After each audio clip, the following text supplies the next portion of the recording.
Mesdames, Messieurs, bonsoir. Vous êtes au cœur du mystère. Merci d'y rester. Alors ce soir, nous parlerons du pouvoir des cristaux. Comment manipuler un cristal? Quelle est la nature de l'énergie qu'il renferme? Voilà autant d'aspects que nous aborderons ce soir avec notre spécialiste.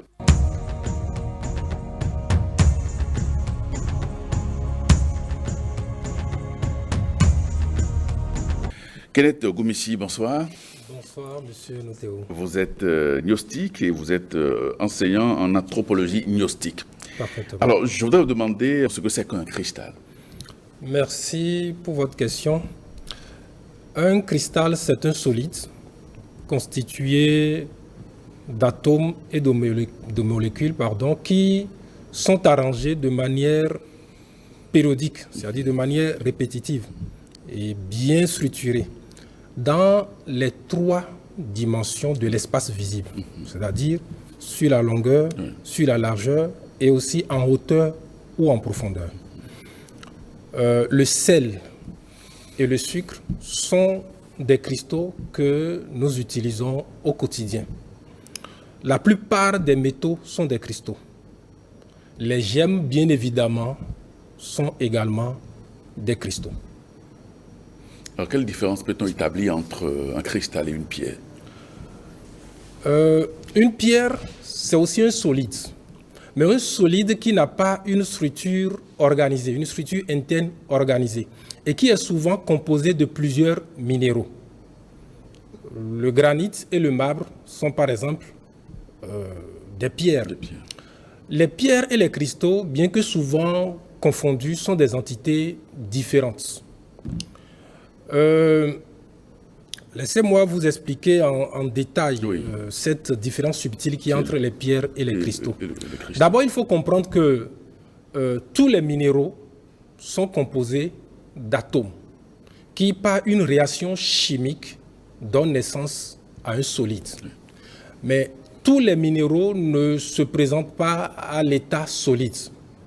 Ils peuvent se présenter sous forme gazeuse ou sous forme liquide, comme les fuméroles, comme les magmas.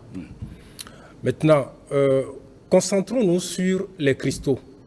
En fait, un cristal, c'est un minéral qui, dans des conditions idéales, comme la température, comme la pression, comme la vitesse, s'est refroidi pour donner quelque chose de solide. Le plus bel exemple qui illustre les transformations que les minéraux subissent dans le monde souterrain, c'est celui de l'eau. Vous savez, l'eau, nous la connaissons principalement sous sa forme liquide, dans les océans, dans les rivières ou dans les canalisations, dans nos robinets. Mais nous savons que l'eau peut également se présenter sous forme gazeuse quand elle s'évapore, ou bien sous forme solide comme la neige et la glace. Donc, le cycle naturel de l'eau, qui veut que l'eau à l'état liquide s'évapore, se condense, puis retourne sur Terre sous forme de précipitation, illustre parfaitement la transformation que les métaux subissent dans le monde minéral. Vous savez, avec ce cycle de transformation de l'eau, lorsque l'eau se trouve sous sa forme de vapeur et qu'elle rencontre dans l'atmosphère un grain de poussière, elle prend ce grain comme support pour donner naissance à de magnifiques cristaux de neige. Donc, la neige est constituée de cristaux. On a pu constater que les cristaux de neige ne sont jamais identiques. Donc, vous prenez deux cristaux de neige, ils sont tous différents. Donc, nous voyons comment les pierres, les minéraux et les cristaux sont étroitement liés. Je synthétise, une pierre est constituée de plusieurs minéraux qui, à leur tour, sont constitués d'éléments chimiques. Quant aux cristaux, ce sont des minéraux qui se sont refroidis dans des conditions idéales pour se solidifier et avoir une structure interne bien organisée, ce qui donne la beauté et la diversité des cristaux que nous observons dans le monde. grosso modo, nous pouvons répartir les pierres que nous trouvons dans le règne minéral en 3 catégories. Oui. Premièrement, nous avons la pierre ordinaire ou caillou.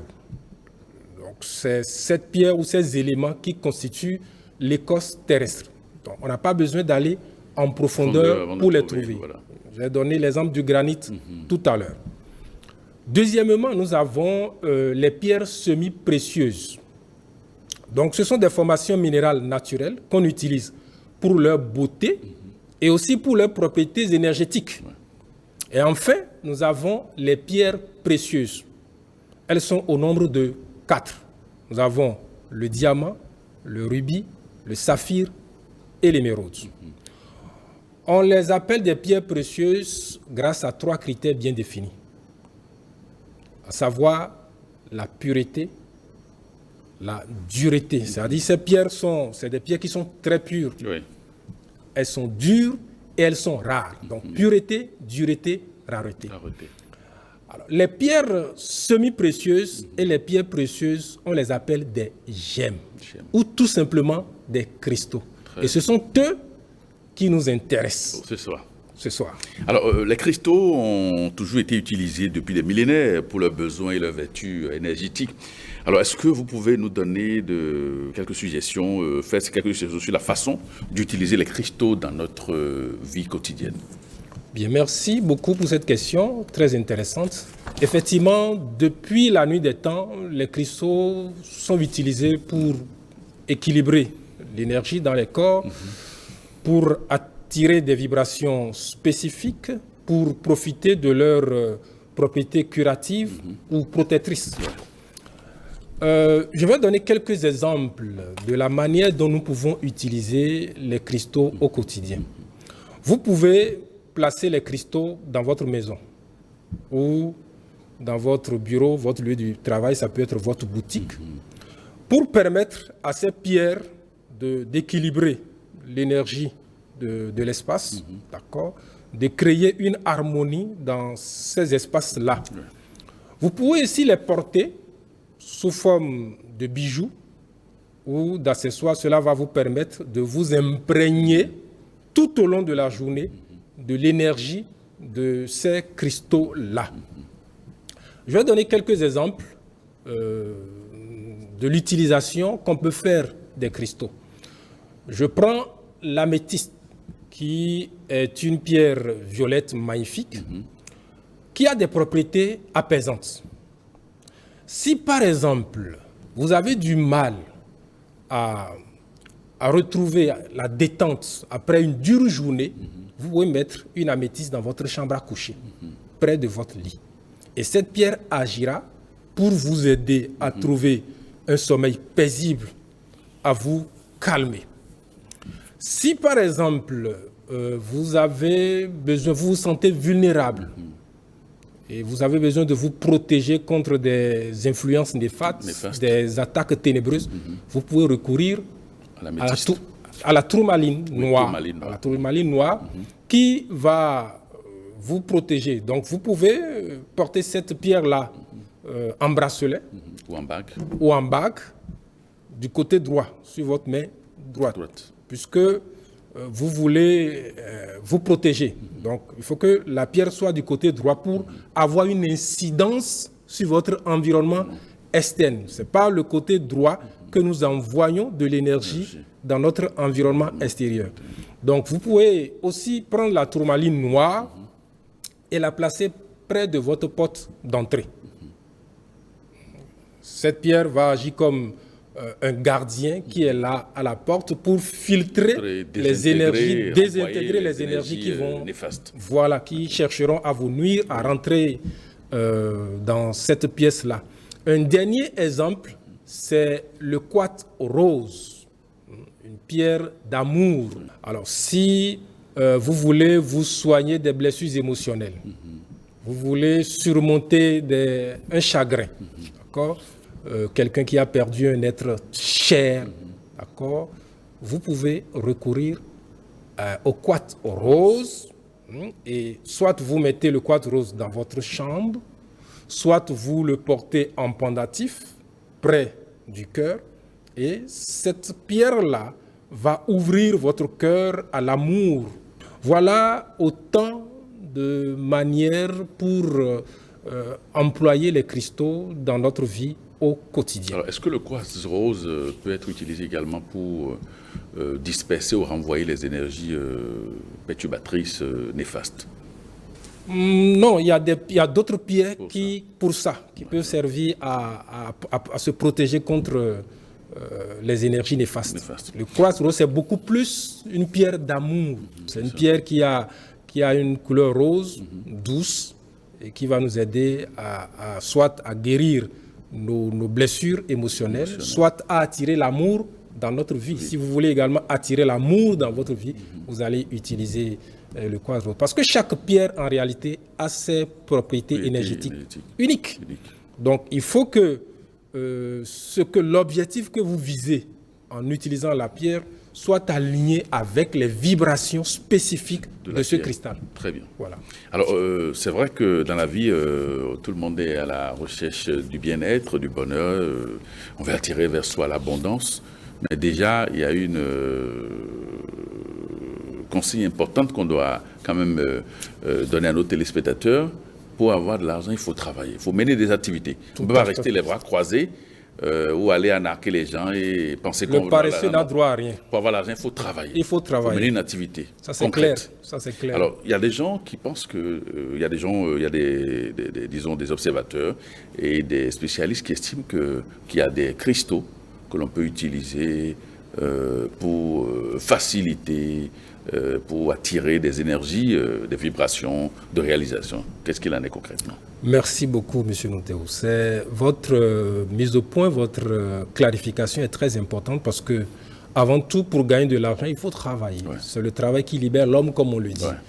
Donc, il faut travailler. Et maintenant, pour ceux qui travaillent, ils peuvent recourir à la lithothérapie, c'est-à-dire au traitement par les pierres, au pouvoir des pierres, pour que les efforts qu'ils mènent pour gagner de l'argent puissent soient efficaces et leur permettre d'atteindre l'abondance et la prospérité.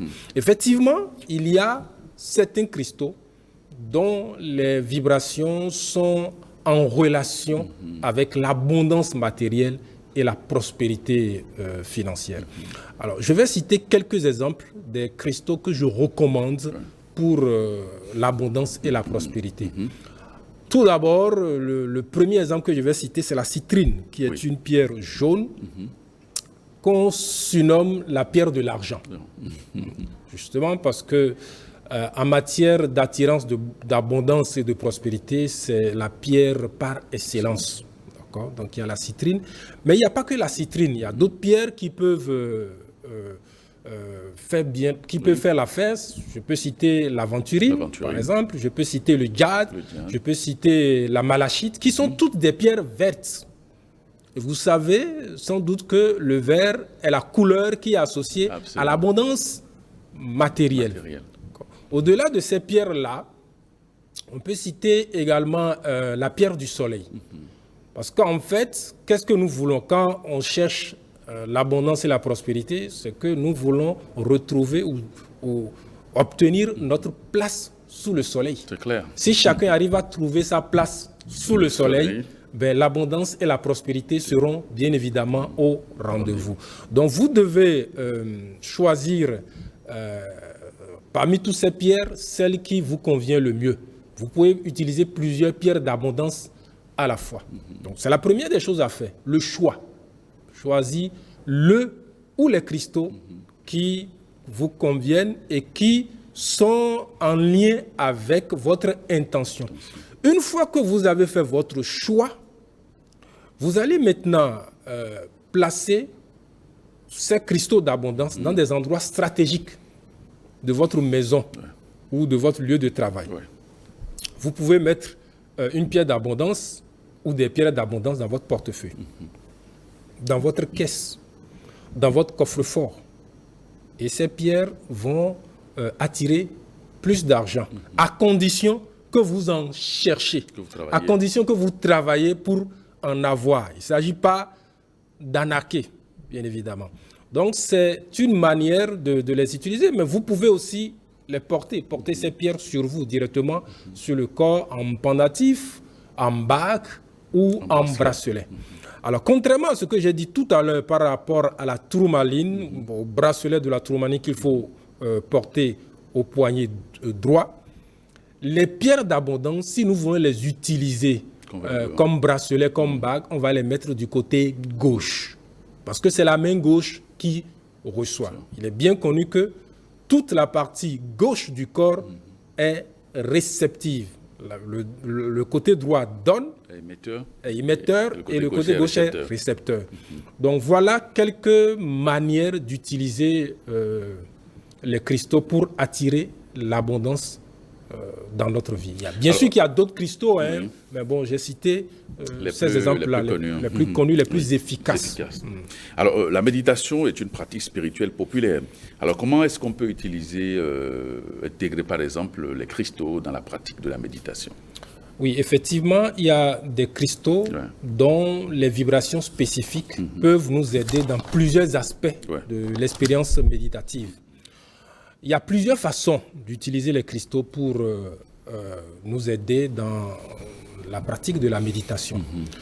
D'abord, au moment de méditer, il faut choisir le cristal qui résonne le plus avec vous en ce moment précis et qui correspond à l'objectif de votre méditation. Parce qu'une méditation, il y a plusieurs objectifs pour une méditation. Je peux faire une méditation juste dans le but de me calmer, de me détendre. Je peux méditer dans le but d'avoir de l'information. Je cherche une information particulière. Je peux méditer dans le but d'atteindre le samadhi, l'extase. Donc vous allez choisir parmi toutes les pierres qui existent, celle qui convient à votre objectif de la pratique de méditation. Si par exemple, ce qui vous intéresse, c'est juste de vous relâcher, d'opérer une connexion spirituelle avec votre être divin, avec les anges, vous allez choisir par exemple l'améthyste, cette pierre violette que nous avons mentionnée tantôt. Avec ses propriétés calmantes, apaisantes, ce cristal-là va vous aider à vous relâcher très facilement. Si par exemple votre but c'est de rechercher la créativité par exemple, vous allez recourir à la citrine, qui est une pierre de couleur chaude. Je l'ai cité tout à l'heure. Cette pierre va vous aider à cette créativité. Maintenant, une fois que vous avez choisi la pierre qui correspond à votre objectif de la méditation, il y a plusieurs manières de les utiliser. Vous pouvez prendre la pierre et la poser sur un chakra qui correspond à ces énergies. Vous pouvez même mettre des pierres sur les 7 chakras et vous détendre, faire votre méditation couchée. Vous pouvez poser la pierre devant vous. D'accord? Et elle va vous permettre de focaliser votre attention. Alors, une autre manière très intéressante d'utiliser les cristaux dans la méditation, c'est de réaliser ce qu'on appelle des grilles de cristaux ou des matrices de cristaux. De quoi s'agit-il? Une grille de cristaux, c'est un assemblage de pierres qui vont mélanger leurs énergies et nous aider à amplifier une intention particulière. Donc, vous faites une grille de cristaux tout autour de vous. Lorsqu'une grille est bien formée, elle devient un outil très puissant pour purifier, nettoyer l'aura, par exemple. On peut même faire une matrice énergétique, c'est-à-dire une matrice de cristaux, et purifier l'atmosphère d'une pièce, d'un lieu de façon passive, c'est-à-dire vous faites la grille et vous pouvez sortir, vous pouvez partir, et les cristaux, les pouvoirs, les énergies des différents minéraux qui constituent cette grille vont nettoyer l'endroit. Donc c'est quelque chose de très très très puissant qu'on peut utiliser. Donc dans le cas de la méditation, vous vous mettez, vous faites la grille et vous serez au centre, au cœur de cette grille-là. Donc ça va faire un espace sacré tout autour de vous pour vous protéger contre les énergies perturbatrices pendant la pratique. Vous savez que parfois, pendant les rites, les pratiques, on peut être attaqué ou tout simplement perturbé par certaines énergies néfastes. Donc la grille va vous permettre de vous protéger. Alors, un autre exemple pour l'utilisation des cristaux dans la méditation, c'est le quartz clair. Le quartz clair qu'on appelle aussi le cristal de roche. De roche, oui. C'est une pierre très polyvalente, qui s'adapte à beaucoup de situations. Oui, à tout. À tout. C'est la pierre, si on veut avoir une seule pierre, un seul cristal, c'est celle qu'il faut avoir parce qu'elle ne passe partout. Le cristal de roche ou le quartz clair. Nous avons parlé tout à l'heure du quartz rose. Donc, vous pouvez utiliser cette pierre pour harmoniser, stimuler, dynamiser vos chakras. Vous pouvez tenir le quartz clair dans votre main pendant la méditation, pendant que vous vocalisez, pendant que vous vous intériorisez, ou tout simplement, vous la tenez et vous projetez des intentions avec des visualisations. Et le quartz clair a ce pouvoir d'amplifier votre intention. Si elle est la pierre la plus prisée du monde minéral, c'est parce que d'un côté, elle a cette capacité d'amplifier l'énergie. On peut la programmer. Elle a la capacité de recevoir de la mémoire. Donc vous utilisez la pierre et vous programmez cette pierre avec vos intentions. Si par exemple, on a parlé tout à l'heure des pierres pour attirer l'abondance, vous pouvez, aux pierres que vous allez utiliser pour attirer l'abondance, vous pouvez associer le cristal de roche, d'accord, qui va amplifier les vibrations des autres pierres. Et dans la pratique, vous pouvez avoir des visualisations, projeter des intentions, des affirmations positives, d'accord, qui vont avoir la possibilité de se cristalliser par le pouvoir justement de ces cristaux, de ces pierres-là. Alors, qu'est-ce qui confère donc à ces cristaux et à cette pierre cette capacité, cette potentialité? Il y en a qui disent que les pierres ont une conscience. Oui, tout à fait. Les pierres ont une conscience parce que, vous savez, dans toute la nature, tout est vivant. La vie n'est pas seulement dans le corps humain. Dans toute la nature, je dis la nature, c'est-à-dire le règne minéral, le règne végétal, le règne animal, le règne humain, il y a de la vie. Les pierres sont vivantes. Ce sont des êtres vivants. En eux vivent les gnomes de la terre, qui sont les élémentaux de la terre. Si vous voulez, les esprits de la terre. Donc ça fait une première chose. Donc il y a des êtres vivants dans les pierres. La deuxième chose, c'est cette structure cristalline que les pierres, les cristaux, les gemmes ont, et que les pierres ordinaires n'ont pas. Donc elles ont une structure cristalline. Et cette structure, vous savez, on parle de géométrie sacrée. Donc, c'est tout ça qui donne aux pierres leur puissance, leur pouvoir. Mais toutes les pierres n'ont pas les mêmes pouvoirs. Vous avez vu qu'on a déjà cité pas mal de pierres pour des objectifs différents. Donc, ce sont les gnomes, d'accord, de la terre qui donnent aux cristaux leur pouvoir, en plus de leur formation, de leur structure interne qui est bien organisée, répétée dans les 3 dimensions, longueur, largeur, hauteur ou profondeur. Ce qu'on n'observe pas dans une pierre ordinaire. Une pierre ordinaire est composée de plusieurs minéraux à la fois. Il n'y a pas cette organisation qu'on trouve dans les cristaux. On ne la retrouve pas dans les pierres. Très bien. Alors, la protection, c'est un aspect important de notre bien-être spirituel. Alors, quels sont les cristaux qui peuvent avoir des vertus qu'on peut utiliser dans le cadre de la protection spirituelle, psychique et énergétique? Oui, effectivement, vous savez, nous sommes à une époque où la perversité est devenue la norme. On a besoin de se protéger, de se sécuriser. Et justement, les pierres peuvent nous aider à cela. Les pierres ont des propriétés vraiment magnifiques et certaines pierres, certains cristaux peuvent agir comme de petits gardiens énergétiques pour nous protéger. Alors, le premier exemple que je donne tout de suite qui me vient à l'idée, c'est la tourmaline noire que j'ai citée tout à l'heure. C'est une pierre de protection par excellence. C'est une pierre très puissante qui peut nous protéger. Alors, je vais préciser parce que le travail que la tourmaline noire fait, c'est ce qu'on appelle le retour à l'envoyeur. Donc, quand vous utilisez la tourmaline noire pour vous protéger, cette pierre va renvoyer les énergies négatives à leur source, d'où qu'elles viennent. Une autre pierre qui est également une pierre de protection, mais qui ne joue pas le même rôle, c'est l'obsidienne noire que vous avez mentionné tout à l'heure. C'est aussi une pierre de protection.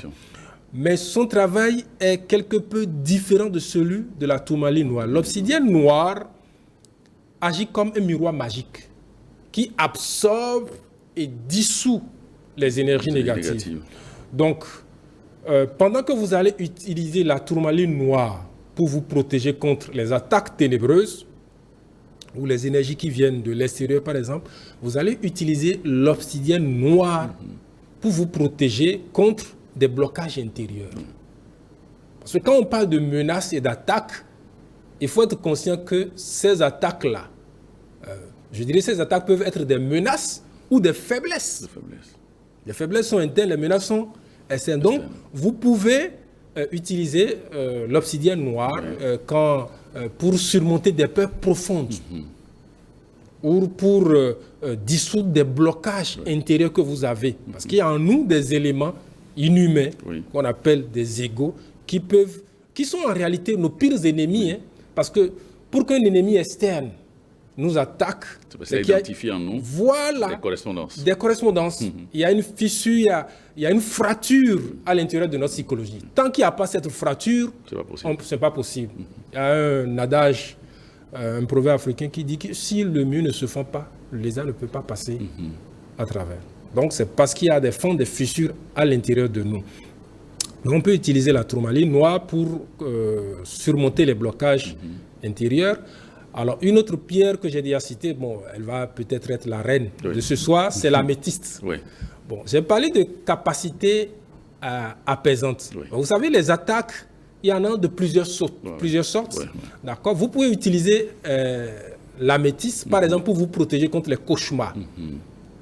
Ces rêves anxiogènes qui nous font réveiller le matin en sueur, d'accord, ou en criant même, on peut se réveiller en criant. On peut utiliser l'améthyste pour se protéger contre les cauchemars, d'accord. Alors, on peut utiliser aussi le quartz clair, le cristal de roche, qu'on va associer à ces pierres de protection. Parce que le cristal de roche, comme je l'ai expliqué tantôt, a la capacité d'amplifier l'énergie. Donc, si vous l'associez à n'importe quelle pierre, elle va amplifier son énergie. Un dernier exemple, si vous permettez, pour finir avec les pierres de protection, c'est la pyrite. La pyrite, la plupart des énergéticiens l'associent à l'abondance, à la prospérité.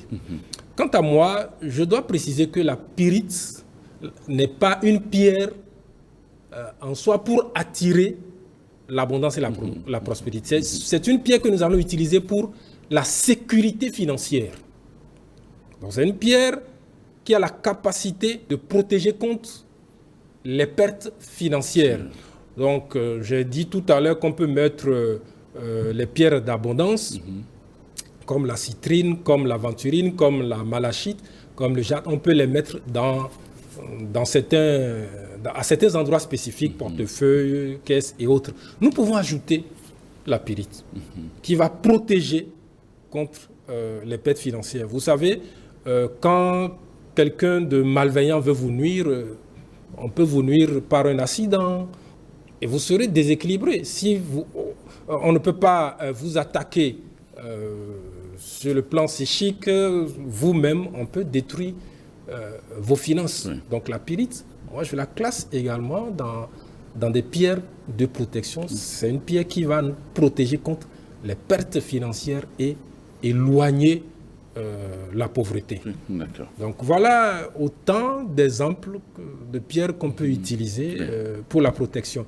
Je précise une fois de plus que quand on utilise des pierres de protection et qu'on veut les porter sur soi, ça va être du côté droit. Les pierres d'abondance, ça va être du côté gauche. C'est très important parce que Dieu a fait les choses de cette façon-là. Et quand on parle de magie, de pouvoir, c'est tout simplement de connaître ces lois cosmiques et de les exploiter. C'est tout. Hein. Pour le profane, celui qui ne connaît rien, ça va lui paraître merveilleux. Mais même un magicien, il obéit à des lois. On dit que Jésus a ressuscité Lazare 3 ou 4 jours après sa mort. Mais si Lazare avait fait 5 jours là, Jésus ne pourrait pas le ressusciter. Donc même Jésus dans ses miracles agit en accord avec certaines lois cosmiques. Donc le mage, le magicien, même le sorcier, il connaît ces lois cosmiques, il les exploite. Donc il y a des limites en tout. Donc nous devons, si on utilise des cristaux de protection et on les met du côté gauche, ils vont travailler moins. Ils ne vont pas être suffisamment efficaces. Et si on utilise les cristaux d'abondance, on les met du côté droit, de la même façon, ils vont être moins efficaces. Très bien. Alors, beaucoup de personnes se demandent comment choisir le cristal qui convient le mieux à leurs besoins. Alors, comment est-ce qu'on peut choisir un cristal qui nous convient? Merci beaucoup. Est-ce qu'on peut se référer aux considérations astrologiques, numérologiques pour choisir un cristal? Oui. Entre autres, parce qu'on parle des pierres de naissance. Très bien. D'accord. À chaque signe astrologique, on associe certaines pierres. Il y en a qui font les correspondances selon le mois. Donc, si vous êtes né en janvier, si vous êtes né en février, d'autres, c'est selon les signes astrologiques. Donc, il y a ce qu'on appelle les pierres de naissance. Bon, personnellement, j'aime pas ces méthodes toutes faites. C'est un peu comme quand on veut déterminer son âge gardien, on va partir de sa date de naissance. Non, il y a des méthodes plus efficaces, plus conscientes, d'accord? Et justement, la première des choses à faire, si nous voulons choisir un cristal parmi cette multitude de pierres utiles en lithothérapie qu'il y a, la première des choses à faire, c'est de se connaître soi-même.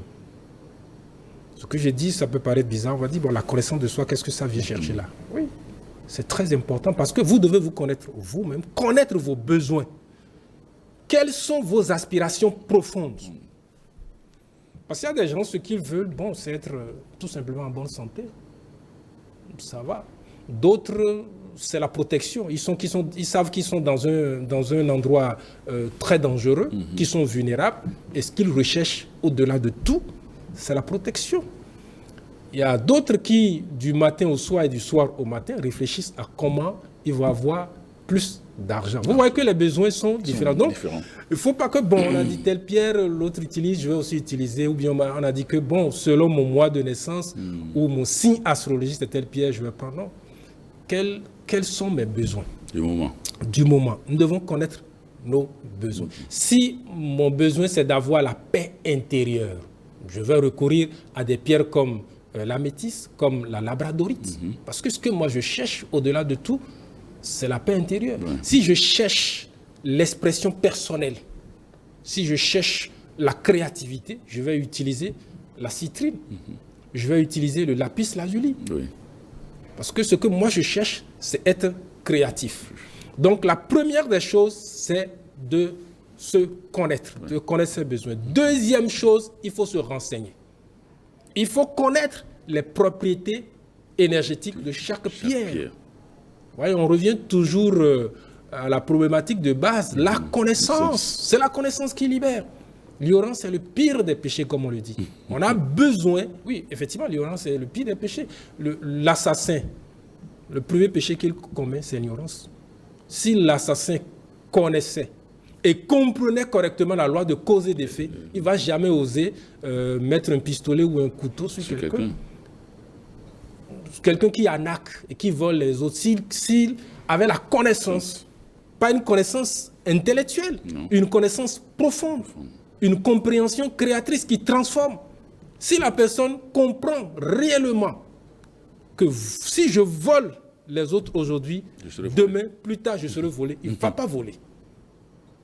Donc, il faut se connaître. Deuxièmement, donc, connaître maintenant les propriétés de ces cristaux-là, pour savoir, bon, mes besoins, c'est ça. Et voilà le cristal qui peut répondre à mes besoins. Troisième facteur de choix des cristaux, c'est la couleur. Et quand il est question de choisir un cristal parmi tant d'autres, les couleurs jouent un rôle très important. Vous allez voir les cristaux de couleur verte, aventurine, jade, malachite, ce sont des cristaux qui sont liés à l'abondance, comme je l'ai dit tout à l'heure. Les cristaux de couleur bleue, on va les utiliser pour l'expression de soi. Ce sont des cristaux qui sont en relation avec le chakra de la gorge, le chakra du Shuddha, la communication. Donc, tout dépend de ce que nous voulons. Et aussi de la couleur de ces cristaux. Je peux choisir un cristal tout simplement parce que sa teinte correspond à ma couleur préférée. Peu importe son pouvoir magique. C'est ça. Si j'aime le noir, cela suffit pour que je choisisse la tourmaline noire ou bien l'obsidienne noire. Si j'aime le violet, ça suffit pour que je choisisse l'améthyste. Vous voyez? Donc, il y a la couleur qui rentre en jeu également. Et un dernier facteur pour finir, c'est l'intuition. Il faut écouter son cœur. Au moment de choisir un cristal, il faut écouter son cœur. Comme je viens de le dire tantôt, les cristaux sont des êtres vivants. En eux vivent les gnomes de la terre, les élémentaux de la terre. Qu'on peut voir si on développe le troisième œil. Ce sont de petits bonhommes, d'accord, très travailleurs, et ils vivent dans ces pierres-là. Donc, au moment de choisir le cristal, si nous entrons par exemple dans une boutique, nous devons faire attention aux sensations que nous avons quand on tient la pierre ou tout simplement quand on la voit. Quand nous voyons la pierre, on peut sentir une connexion énergétique avec cette pierre. Donc, c'est également un facteur de choix des cristaux. L'intuition, écouter son cœur au moment où nous voulons choisir le cristal. En tout cas, il y a une pierre pour tout. Quels que soient nos besoins, qu'on veuille attirer l'abondance, se protéger, il y a une pierre qui nous attend. Très bien.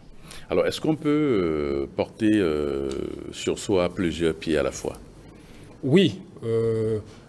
Par exemple, les bracelets de cristaux qu'on fait, souvent on les mélange. Vous pouvez porter un bracelet qui est fait avec un seul cristal. Mais souvent, ce qu'on observe souvent, on va voir que dans un bracelet, on trouvera plusieurs, ou bien même un collier, on trouvera plusieurs cristaux.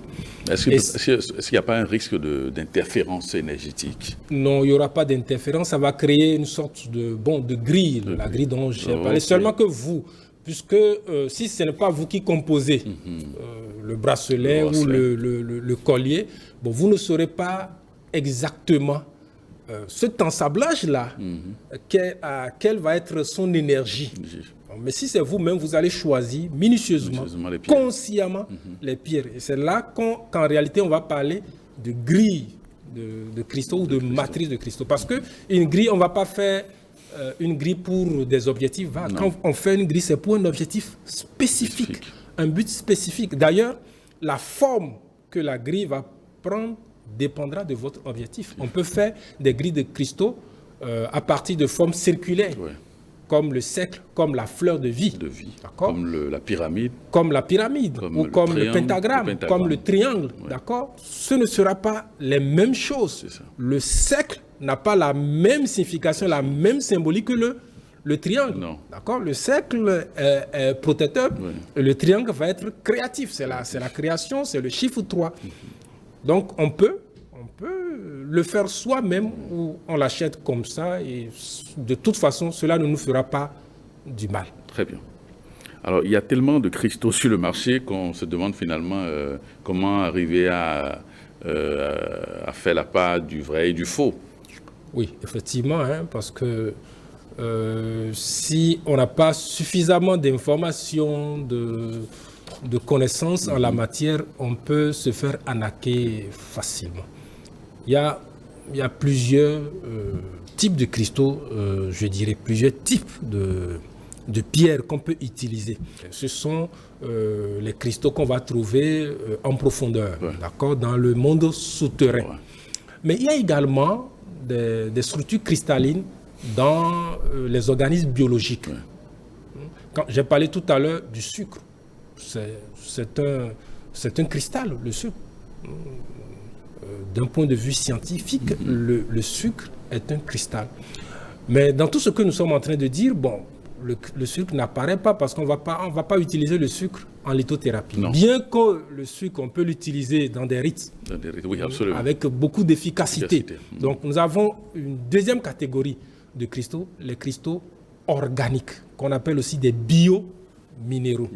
Et troisièmement, nous avons les cristaux synthétiques, ceux qui sont fabriqués en laboratoire à partir d'éléments chimiques. Ils sont 7, bien jolis pour la décoration, mais pas utiles pour la lithothérapie, pas utiles pour le traitement, la magie des pierres, des cristaux. Donc, les cristaux, les pierres dont j'ai parlé jusqu'ici, ce sont les cristaux minéraux, les formations minérales naturelles qui viennent du monde souterrain. Donc ça, il faut d'abord comprendre cela. Maintenant, quand nous voulons distinguer le vrai du faux, il y a des astuces et des étapes qu'on peut suivre. Première étape, c'est la recherche de l'information. Nous devons avoir une idée claire des propriétés énergétiques, chimiques, du cristal et même de la forme physique, des propriétés physiques même du cristal que nous voulons. Et pour cela, il suffit d'aller sur Internet, d'aller sur un moteur de recherche comme Google, comme Bing ou comme le Yandex russe. Vous tapez, si c'est l'améthyste, vous tapez améthyste. Cela va vous permettre de voir déjà quelle est sa couleur. Parce que si vous allez quelque part, vous dites que vous voulez acheter la citrine qui est jaune, mais que vous rentrez à la maison avec une pierre bleue, le premier coupable, c'est vous-même. Parce que vous ne savez même pas à quoi la citrine ressemble. Donc, première étape, c'est de faire des recherches, d'avoir une idée sur la pierre qu'on veut choisir. Deuxième étape, au moment de choisir, il faut bien observer le cristal. Il faut bien l'observer pour pouvoir détecter certaines choses. Vous savez, les cristaux, il est vrai, sont souvent brillants. Mais les vrais cristaux sont brillants, mais soit translucides, soit un peu ternes. Donc, si vous vous trouvez en face d'une pierre ou de quelque chose qu'on vous présente comme un cristal qui est très brillant, il faut faire attention. Si c'est très brillant ou qui a une couleur saturée, les cristaux ne sont pas saturés. Donc ça, c'est aussi une astuce qu'on peut utiliser. Il faut aussi, quand c'est possible, tenir la pierre dans la main. Tenir la pierre dans la main et l'observer correctement. Voir sa texture. Les cristaux authentiques ont une texture naturelle, avec parfois des imperfections, des irrégularités. Mais les cristaux synthétiques ou faux ont une texture lisse. Bon, si c'est un cristal authentique mais qui a été poli, ça c'est autre chose. Mais si ce n'est pas poli, ben, le cristal, vous allez voir des irrégularités. C'est naturel, c'est normal. Et en observant le cristal, il faut aussi voir dans les fissures. Dans les fissures, parce qu'un cristal authentique ne va pas avoir des couleurs saturées dans les fissures. Si vous voyez des saturations de couleurs dans les fissures, c'est qu'on a utilisé un ingrédient pour colorer. D'accord ? Et une autre étape, une autre astuce, ben, je reviens encore à ça, c'est d'écouter votre cœur. Oui, votre intuition, d'écouter votre cœur au moment de choisir. Parce que comme ce sont des êtres vivants, il peut y avoir une connexion énergétique au moment où vous touchez le cristal. Vous pouvez avoir des sensations, des résonances. Il y a des méthodes plus sophistiquées, comme utiliser des appareils pour mesurer la dureté de la pierre.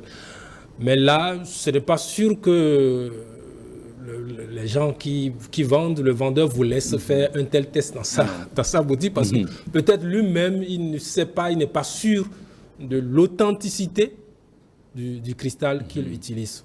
En bref, il n'y a pas de méthode infaillible pour distinguer un cristal authentique d'un cristal faux. Mais en suivant ces astuces, ces petites astuces que je viens de donner, on peut avoir une idée claire, précise du cristal qui est sous nos yeux. D'accord.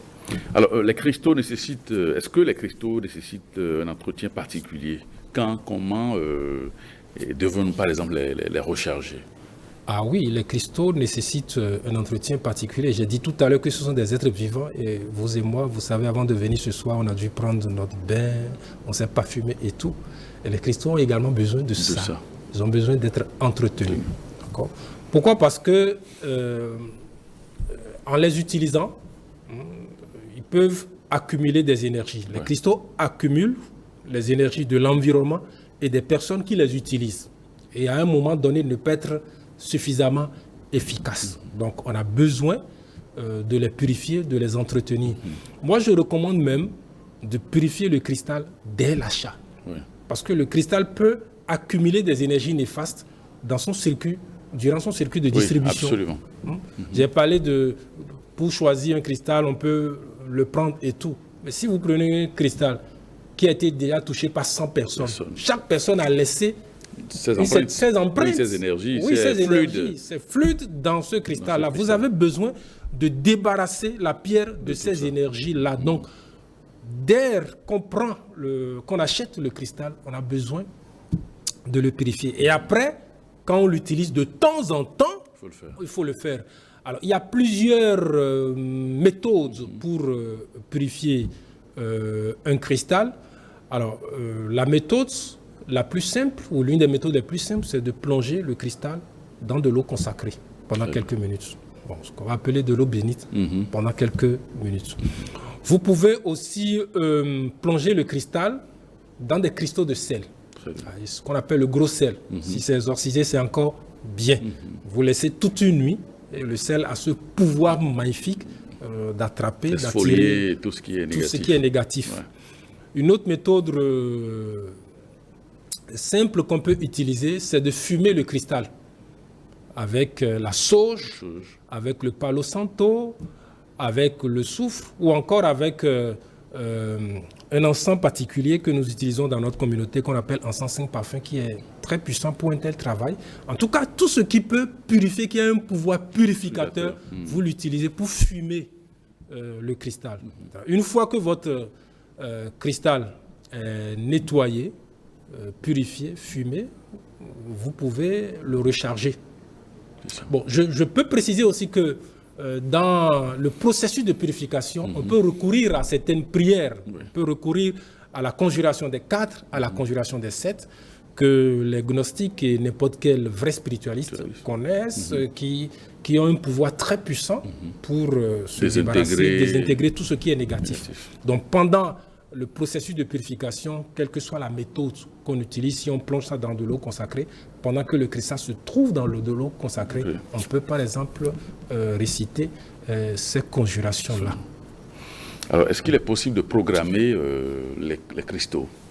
Oui, et l'un des cristaux qui reçoit très facilement de la programmation, c'est le cristal de quartz, c'est-à-dire le cristal... le quartz clair. Le cristal de roche. Voilà. Le cristal de roche, parce que elle a cette capacité de recevoir une programmation, de recevoir une mémoire. Mais les autres cristaux aussi en ont, peut-être pas autant que le quartz clair, les autres aussi en ont, et on peut les utiliser pour de la programmation, pour amplifier une intention. Amplifier le pouvoir de nos affirmations, de nos visualisations, etc.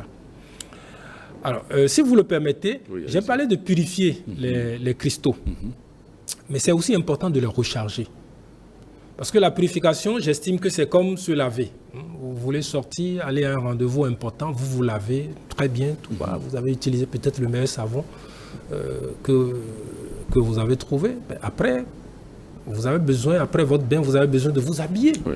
De vous habiller. Donc, recharger les cristaux, c'est ça, c'est un peu comme les habiller, parce que au fil du temps, elles peuvent perdre de leur puissance. Recharger les cristaux, c'est activer l'énergie qui est dans ces pierres-là. Oui. L'énergie est là, mais vous avez besoin de mettre le contact pour que cette énergie démarre, commence par travailler. Et là aussi, il y a plusieurs manières de recharger les cristaux. Alors, les manières les plus simples et les moins coûteuses, c'est de donner un bain de soleil ou de lune à la pierre. Donc, vous exposez la pierre au soleil, ou bien à la lune. Alors, si c'est la lune, si c'est un bain de lune, il est recommandé de le faire en lune croissante. Voilà. La lune croissante, la pleine lune serait idéale pour un tel travail. Et on le laisse là jusqu'au petit matin. Jusqu'au petit matin, vous le prenez et puis la nature va recharger. Voilà, s'en occupe. Alors, vous pouvez aussi utiliser le pouvoir du verbe, d'accord? Invoquer, pour ceux qui savent comment le faire, invoquer les gnomes, les élémentaux de la terre, d'accord, avec les exorcismes, les oraisons, et leur demander de mettre en activité l'énergie qui se trouve latente dans ces pierres-là. Une autre méthode qui peut-être n'est pas à la portée de tout le monde, c'est d'utiliser une géode de cristal. De quoi une géode, c'est-à-dire c'est un gros cristal, bon, souvent de cristal de quartz, qui a une cavité. Donc, il faut que la cavité soit assez grande. Vous déposez le ou les cristaux que vous voulez recharger à l'intérieur de la géode. Et c'est-à-dire ce gros cristal va faire le travail de recharger votre pierre, de lui donner, de mettre en activité tous ces pouvoirs latents. D'accord. Alors, cette émission va se refermer. Merci pour vos explications. Kenneth Goumissi, vous êtes professeur d'anthropologie gnostique. Merci de nous apporter ces précisions. Amis téléspectateurs, merci de nous avoir suivis et à très bientôt.